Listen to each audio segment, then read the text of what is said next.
Ghana na anhwe yi a ebema oman no akwana befa obe take over na Igbo phone bi ye video say they are taking over Ghana and all that.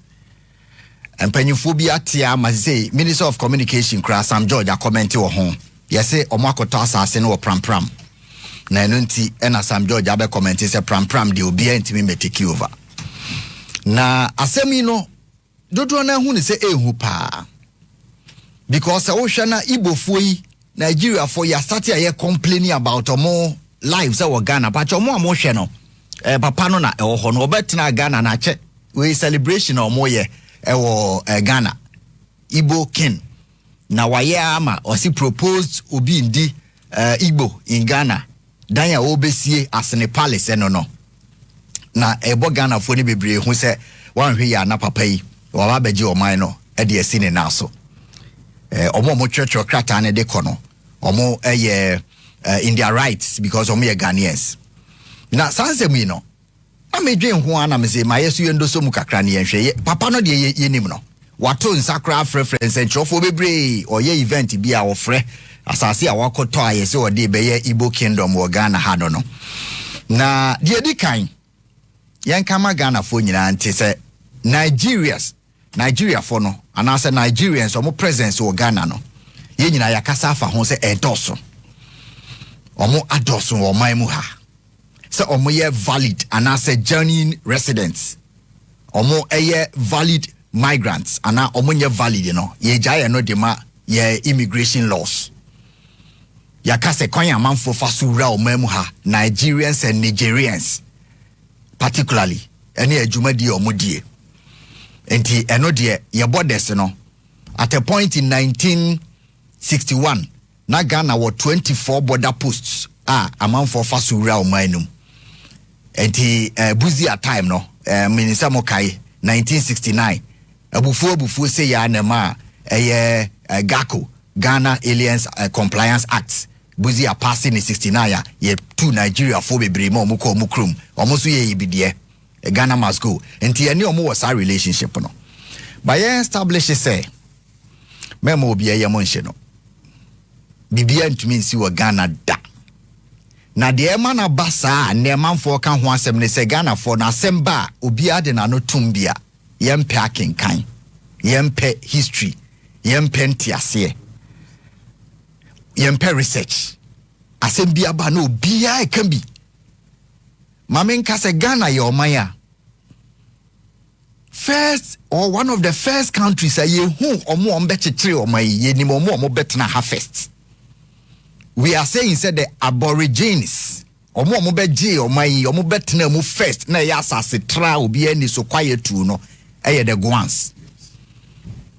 I don't know, there is no dispute na sisi akra omo language no a change ama afa babia enti de enti amanfo hu ni se twi ene fanti bono ene sa kasa no eye Ghana ye kasa I evolve from some language and say yenka bi o ma bi aso enti enye so mu free o ma bi so no mobile ne ye kasa bi ena kasa na I evolve ya na abedane de keka twi ene bi ka bono bi ka fanti e bi ka goan bi ka ever oh nti o mo fa ne say ye ni mo betena o ma mu ha na ye man no so ye one of the first countries ye mra a protected omo ye natives samanfo ni mo a in the early reporter University of Ghana report on the history of migrants in Ghana so okaya I'm say volume 242 University of Ghana researcher abenfo adubo ahemu nyina etrobi Ghana ye pesi hu ye history migrants in Ghana enya no they came here by 1471 a Portuguese for nearby no na migrant to Ghana. Yes. Now man for move via Wangara for you know say Songhai Empire, Mali Empire, ne Ghana. Now people have crossed into this country. Omo free ha. Na omo ti ha na omo baby atna. Until before no. Yes you may recognize that the first people are ye ma omo recognition say omo ye chiefs of their migrant groups. Ga for ne ma Hausa for Ga. The Ga people offered Hausa for there were Naino Brahma and Officer Ali one of the first settlers in Ghana. Now, omu nyina ba sa no, unse yen ye fi obi free north no mo ba, ye for omu nyina so mo ye bako. Enti the Ga chiefs no will offer Brahma na ye panyi. Say the Brahma is now the head of all the groups in Ghana. People don't even know say Gafo Emma Hausa for SC Palace and a post office no. Pacho mo fanto sumame. The biggest palace, omo palace in the Krane Sunche Ga Palace. The migrants know. Omo palace see ya officer Brahma ni see ya no. But omo fa picture, Nico picture no old picture no to way. A Hausa for the see. That is a Hausa chief officer Brahma. On the sea ya or they establish a Hausa kingdom in Ghana because Gafone man asase. So we integrated them. They never conquered Ghana. Sabreno, omo ntimi an conquer Ghana for Ghana chiefs ne ma omo asase. This palace that you are seeing there. So imagine that this was in 1800s. Na colonial era na fe nebe starte. Ena ye ma omo asase si palace. E wo krom ene ho ye post office. Omo ntimi an take over Ghana. Omo kingdom de da so ho. Pacho omo amope no monko Yoruba kingdom for palace. Enso to say ya Yoruba. The Yoruba people still have a kingdom in Ghana. They have never ever been able to overtake Ghanaians. The more young was social media no. More ma papa ne prominence. Because any almost started at now. Unim the powerful, the largest ethnic group in Nigeria, Yoruba. Omone Hausa for no kamuboma. They are nearly 40% of Nigeria. All ethnic groups, no more over 40%. So tribes in me na Ghana 4G omo first. Omo ntiman take over Ghana at a time ani yenko school. Yena na mono muni momo ye original settlers. Into oba ye flow head chief of the people that you into omo ba first, and according to University of Ghana migrant report no. The obeba first say ene Johnny la ne beba krum ha. Johnny la tna se a na wako hene ho. Say me free Nigeria me house ni na maba me be ye adwuma wo Ghana. Na adwuma na me be ye no me pe baabi atena. Ne yesi oh ono waba first dia maye ma wo baabi ntena. Na obi obeba ofiri ukrom ho side bia no wo na obedi omo so ha because ye nti omo kasa. Nti omo adwuma na omo ye ne say obi free Nigeria no a house ni no oba Ghana na ga chief no ode ne meko obesre na na say me free stream ana me free Nigeria mpe baabi aye adwuma me trader na ohene na kotwa asase ama no say obi free mu side ho aba bia no monye den wo na obedi omo so nti de obe oye first settler no obedane head chief of sa group no ene na ma house for ne reject officer Brahma so ye Yoruba ni 20 me the head of all the group and omo kochusu officer Ali ebeda omo so na 9 no so eba first cra but ono so kobo na dwa obabi Gafo ma omo asase ma obi establishing a kingdom no my establishing. Don't forget about the nomenclature.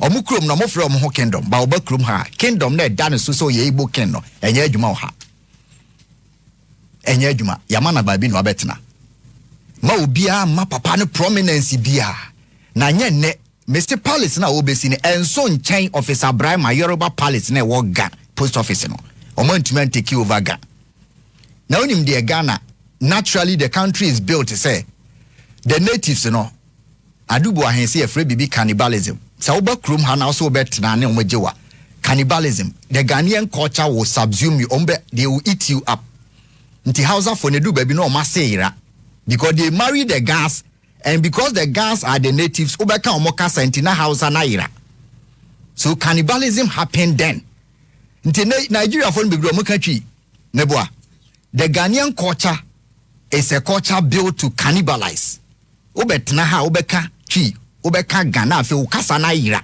nti momo 50 years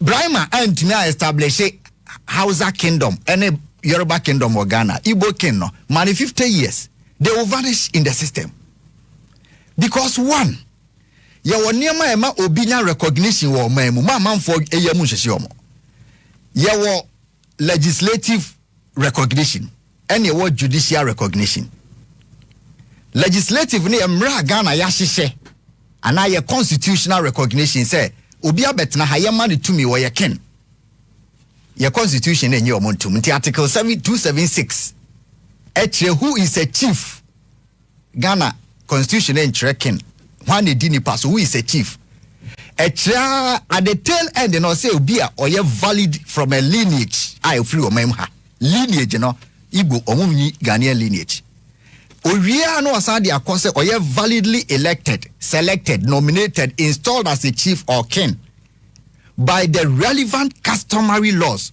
Igbo enye customary law of Ghana. Nti ontimi meye king. Constitution na protected. Nti obedi ono nkwa ne nkrofo so obabi obe establish no. Ghana fo ni bibia because okọ US a ye wo asante fo hene wo US ne boa. Omo ye omo culture. Omo sisa antade asante fo hye Mon videos ne bi. Ya wasante for in New York. Asante for in Ohio.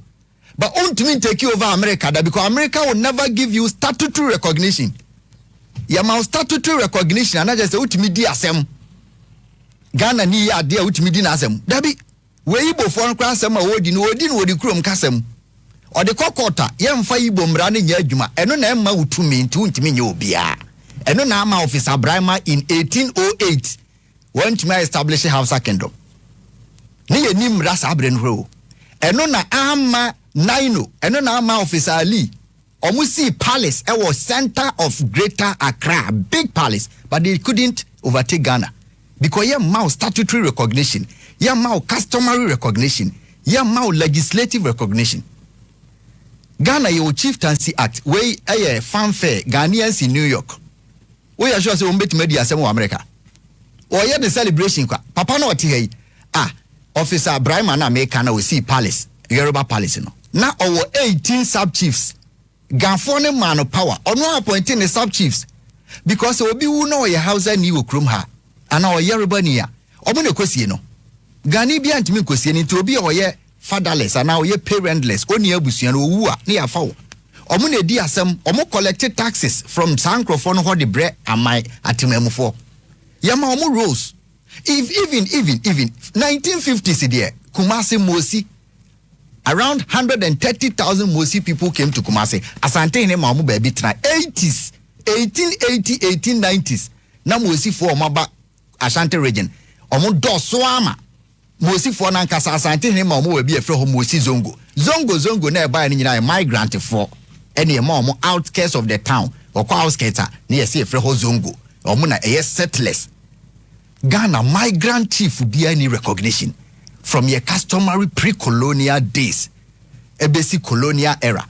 The man had kakran say edu colonial years no British for no ma chief Brahma na ne palace me show you no omo recognition because na Hausa for na does to the extent he say ene Yoruba for no e was say omo chief no recognition.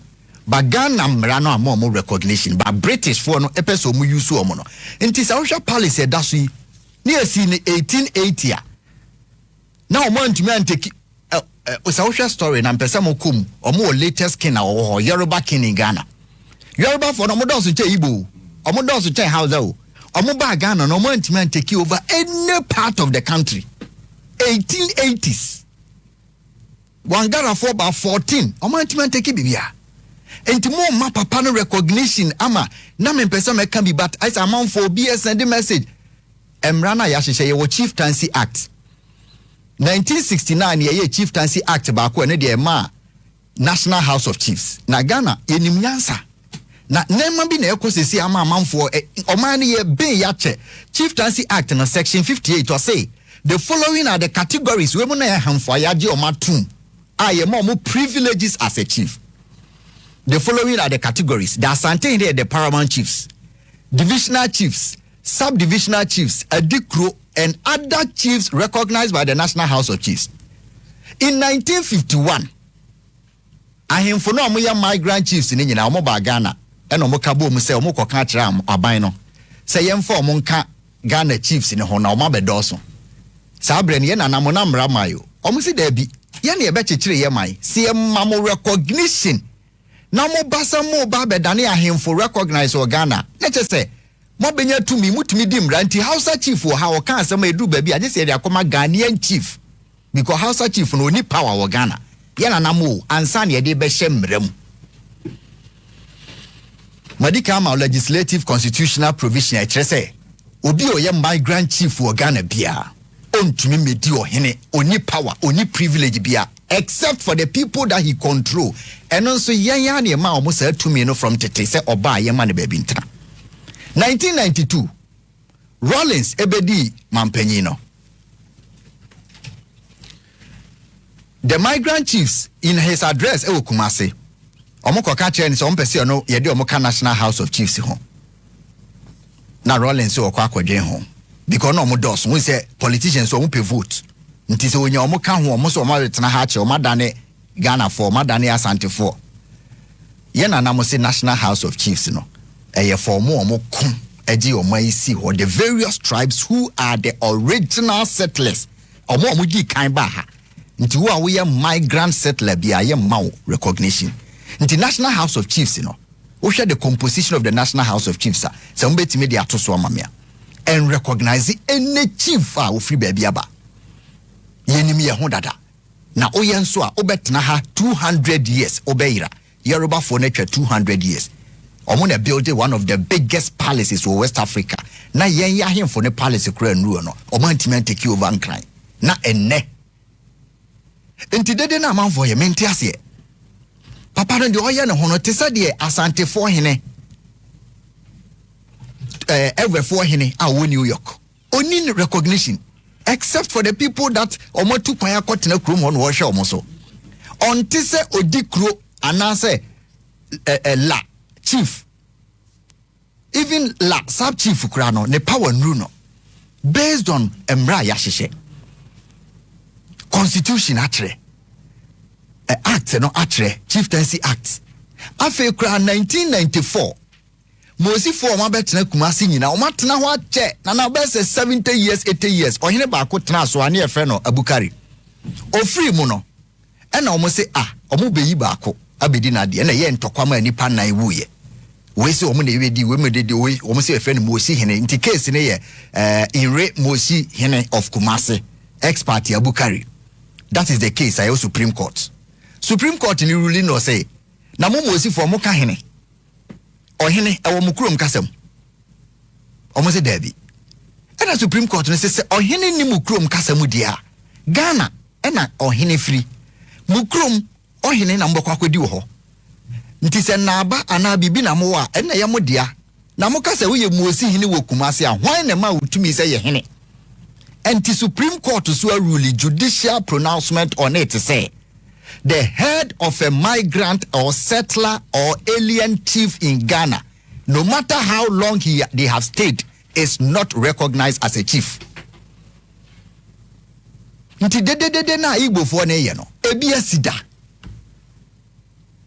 anchange he de omo ye ni nyina omo ho tumi de papa no o ye na o fre ne ho kin no na kroma bebre say obi ye fisherman kin wa ha sa case na make expert Abukari no judges ni say omo andresse migrant for amomo hu say untumi medane Ghana ni no matter how long you have stayed in Ghana say wa bedane Ghana ni customarily say ma utumi ne di hene udi omo a odi omo bae no so na omo free ukrom no ye pe bibi a wo ne be fa so nemom wo se ohene bi o Ghana wo che ne asase so no wo se na se nti Igbo ni no so okotena prampram na oje asase na osia apart from constitutional pronouncement legislative non-recognition judicial non-recognition amaka Supreme Court ne High Court are making pronouncement say obi ani ho ebe man say atumi no Ghana obetima frɛ no ho hene no you can never ever move from any country to Ghana and call yourself a king and get recognition Debbie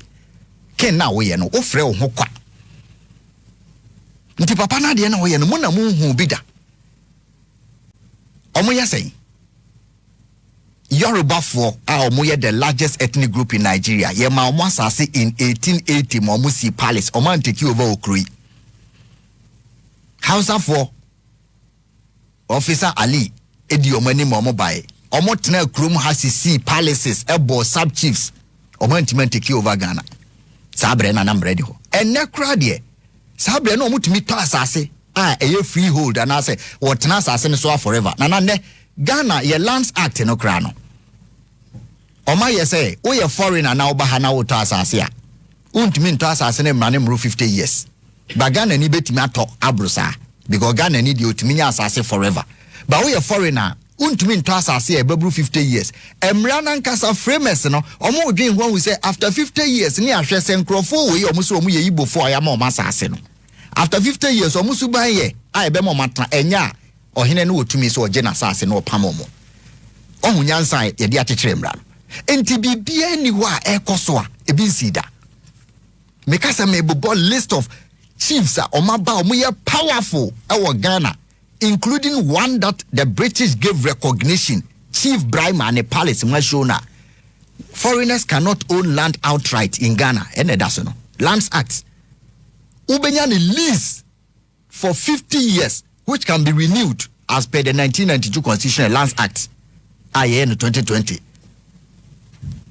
Enti law no discriminate against the right say obetimi ato asase say oye foreigner but won't mean to odi Ghana ni privilege kro sa na Ghanaian chief a ofri krom ha oye kwapimni oye Gani oye Asanteni anase oye Gonjani na omo betna ha yaje omo atum say omo na omo customary laws e form Ghanaian foundation no won't mean free Nigeria no matter your number e ma menya recognition privilege en chen omo oni power bia enti de esie no ebia sida ansesa ye mra ni ye so robust say Nigeria for be back ene kra de say Nigeria population mo homo yesen nana in 1970 Ghanaian population of 80 million no na a quarter a settlers, quarter of the population no more migrants, quarter of them most of them came from Nigeria. Wouldn't say Aliko Dangote ne family wa Ghana tudu ne nana be settle wo tudu Hausa for no mo be top palace no ne nana na onya sika no man no mo kan tudu ya mananka ya aha se tudu no kire say hill and say small mountain e ho na no mo nti Hausa for na tudu di tudu kan tudu like on top of a hill e no mo kwa settle ye ma mo asase ene omo ni pasa ne ka Hausa for hine bi ho debi obeira because recognition mrade maw yenyama umrate se otumfo asante no se tutu power ne maw sa na ye recognize wo mramu na utumi take action bia ene ne maw ahenie no che customarily ye maw mo recognition ye na namo amaw mo nti atoaso judicial ye Supreme Court rule say o ye settler migrant alien chief regardless of the number of people you control and the number of years you have stayed. Yes, a log that stays in the river for 100 years will never turn into a crocodile. Ghana mrano no.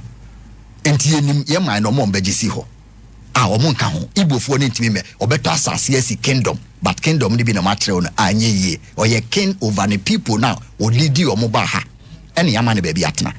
Nti munsusu ma no sa Nigeria ni bi omo ntimi take over. Abra ni ye nko suku 1880s, 1460s, 1471, Wangara for, Hausa for, Yoruba for, Omunyina ba ye ombetna say in their hundreds no.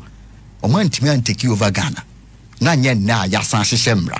The only people that they get recognition from na onim judiciary momo, legislative momo, constitution momo, executives. Yes, from Tete. Because obi per president. Ohun se nkrofo ya betna hache. Nti mo baby ntina say Rollins eka ho na Zongo eye popular na Nado Kraba was sound born minister for inner city and Zongo development said they be ya settlers bi o maba no o betimi anya it executive ne de ye recognize o Boniface Saddick Boniface NDC so e wo Zongo kokos ne nyina no o de ma o mu recognition say o betimi ato aba but unya power da and it's been 300 years of settlers having sub chiefs. The first one, Namabo Modino, Naino, Ibrahima, and Ali, officer. British for name Ibrahima, no, who now head of all the chiefs in Ghana, man recognition, Gafo man assassin man recognition, Anye, see kingdom, but Ghanaian culture, no, any tradition, a bemeno. Obedoso sa na fi uko. Timo biama, ayem shishe biama, emrano, eye din, eye robust, ye culture ni solida, obi entimi magana ha establish a kingdom. It is a Ghanaian king or UK. Asante for hina or New York. Hausa for hina or California. obetena ho abo culture obebo parliament obebo sub chiefs obeye bibia ba ontimi nko bia because oni power bia ajese won pese bia obekọ ye history mu na oaye yanya alaji mai mata sarkin zongo sultan alaji Umar Farouk make call to be afede anyeye Oma make calls no from 1920 1930 CM4 monka Ghana chiefs hu yanye atum ye new ye ho entimo bia emma sa ade na ekoso no open history na obetimi akọ read bebre adubo ahemo the professor of history in Ghana Oma church you can sit down and read and be assured say the oil and the BSc than the cresa but more than more man to me ne sa obobobo ahemfo no omuni recognition bia na metima tena hanoma abo Jerry mini fa hene mabo nana boy me benkum hene na mabo a friend say cameraman mabo say wo na ye me jase hene me friend me ho Ken Saddick Obama Ken of La Paz akwete man mabo me ho inshallah na metia metimi asa atade bia amanya asase asidan but me need recognition just a mo na medi mo so sa na mbra ne tie sa na wo ye wo ho no omo tena center of Accra anye yi no okọ afla wo kwaso obi anye assured read your history, know the country that you are in, learn about your culture, learn about how we have survived till now, we have evolved. Ne who say akese kra boy timi anye yi e o amount to not only recognition bia ntimo obi anso so nana me no me da se pani asem kese na odi atodwo edi kan no mame mu akwaba ejoso akwaba mame na wo so wase enka ho na these trying times no on shorten na bibia enkoye amen chief tax institution kese bia efse Ghana for nin koso se do ndwumadi etie yeah empo yane ankasa yade hye wo Ghana ha se bibi efa ho na se bia kwa bi so no ya anyewa antum wo ye dan untume ye hene yen gazette Debbie oh National House of Chiefs wo ye dan yen gazette e won hyehyɛ pa ye de eye and there's no way so we to free baby and for kese a wo beye sika a wo benya do yesisi esi wo ne na kofa hinto sha obi ansomon intipani kra wo body di betumi abe kese pa nya nipa bebre yes I wanna say sadete yes ne hene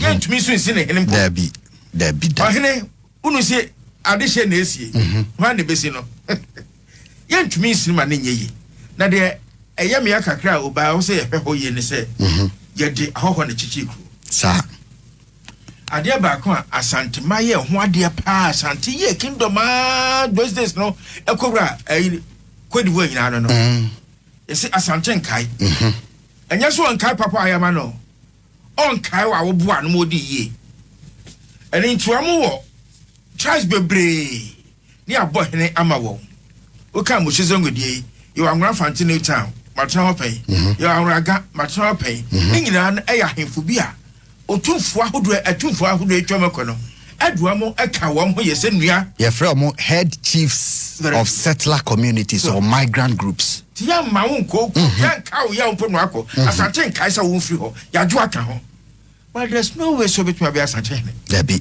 enya ye unim na nan kansa bodu yes ye tell friend is my those days no be almost 200 years ago and to queer see ye na omo ye omo munim adanse pa ensimafo no nti asante he at that time ba kwa no ho emma eto krako ne o asante kotoko ene o enzima kotoko yeah from ye nuanom eno me ekofa no bai eno be si omo ahifie bi ne ade ma won eno twa asase antama won enti ukokuma se o enzima hene eno choso ba beje obe ontumpo medi asante ya ba ma no Debbie na ade akwa bebua sa papa yi bakra ke ma omra ne se yene ni bi makrofo betutu kente ade a yesi mi here wo US we achimnio okodi US achimfo ehne US ade ni ato ho kenta beto ahenema ne ade ne ade ko ensi sahwe de ebeboa ne se ni pakase sa no o ma no kwa no ye hene a sabe so se brenim de ene eye technology and transfer deba yes we be put in the man for cry in check said be omunyi me say the three main things that the old chiefs of Mwoga and our boss no recognizing why we should accept these migrants and appoint one of them or accept one of them as a chief, recognize them. They say yenti omo kasa omo kuntokwa itimi kofa oye neba but omo hine no die omano no ka otimi kasa wa nya ebeye afi omu na bury the dead ena ebi atisa asante de no in 1892 or 93 there was a big wedding in Kumasi of a migrant bi a waba ne ba obi a wabetena ho wawo baba ope na asante ni be ma bi so ope no but nipa na obetena ho ne papa na wu ena obi ani ho begine mama no but e was say ohene na o magi na tum the chief of that Mosi community